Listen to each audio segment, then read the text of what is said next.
जय भीम। तर बघा मी बनवत आहे साबुदाण्याची आणि बटाटा शेंगदाण्याची उसळ। तर बघू शकता तुम्ही। सुरुवातीला टाकते तेल।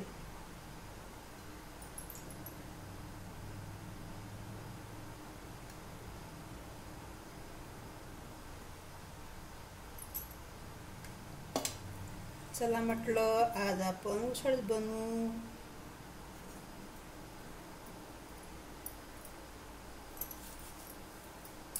तर याला साहित्य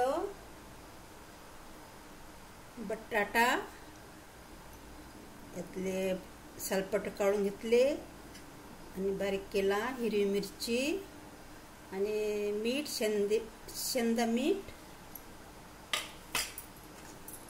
हे शेंगदाणे भाजून याचे मिक्सर मधून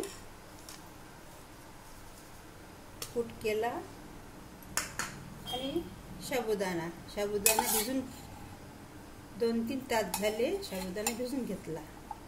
तर आता बघा तुम्ही कशी बनवते तुम्ही।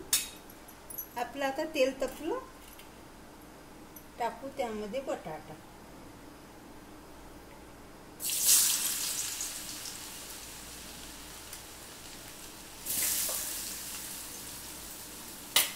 खूप तेल गरम झालं बा।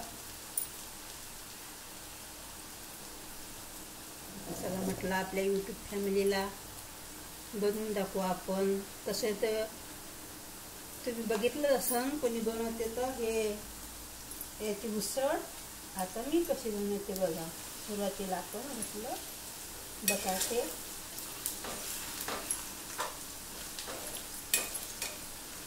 छानपैकी तेलात झाले बघा। तांबूस कलर आला। आता टाकते मी त्यामध्ये मिरची, हिरवी मिरची,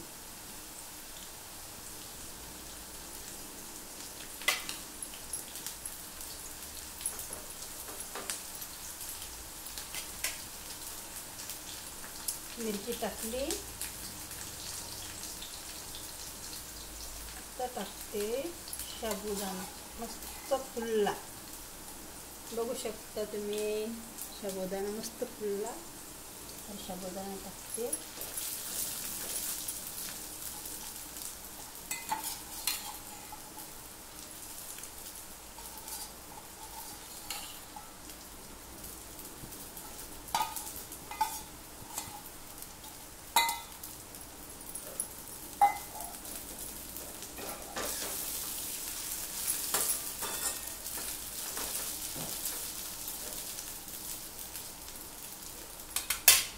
टाकते मी यावर मीठ।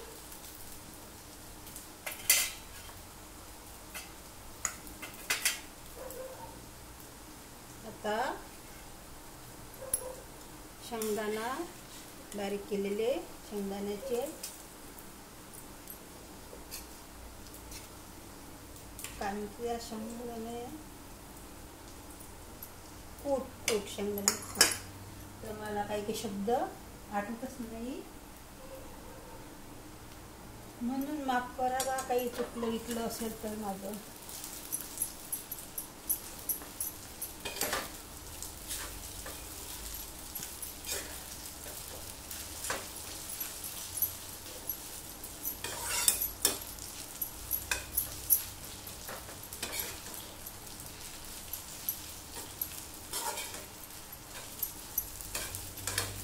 मस्त सुगंध येत आहे बटाटा आणि हिरवी मिरचीचा।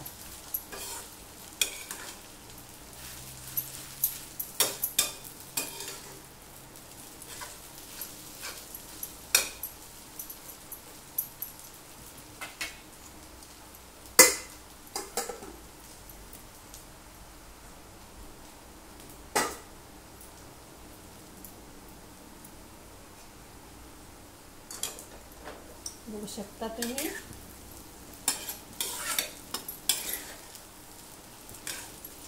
त्यामध्ये कांदा नाही पाहिजे, लसूण नाही आणि सांबार नाही। झाले आपले उसळ तयार. कारण का शेंगदाणे पहिलेच भाजले होते आणि बटाटे मस्त तेलात झाले.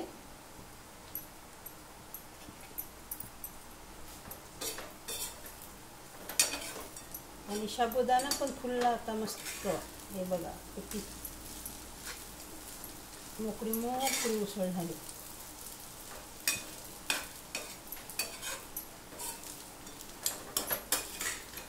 चला म्हटलं आज आपण उसळ बनवू.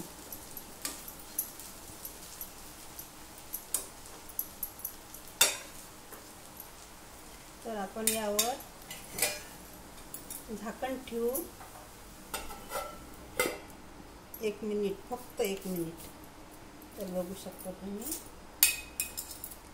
किती दिवस झाले व्हिडिओ बनवला नाही मी. लॉंग व्हिडिओ बनवा म्हटलं, काय करावं.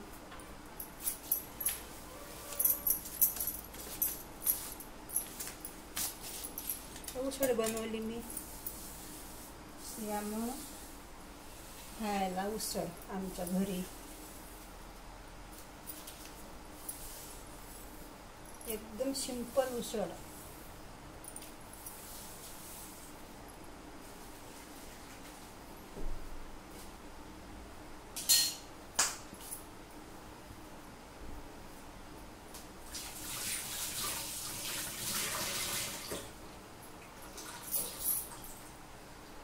आपण बघू आता कशी उसळ झाली ती.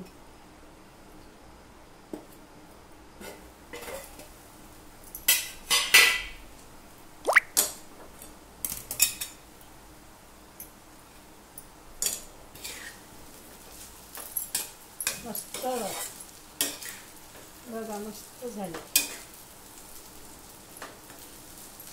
बघू शकता तुम्ही, बघा कशी झाली उसळ.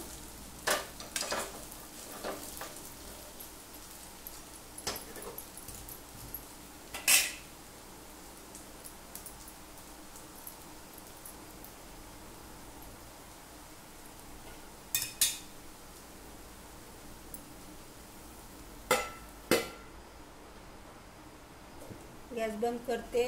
चला मग बाय.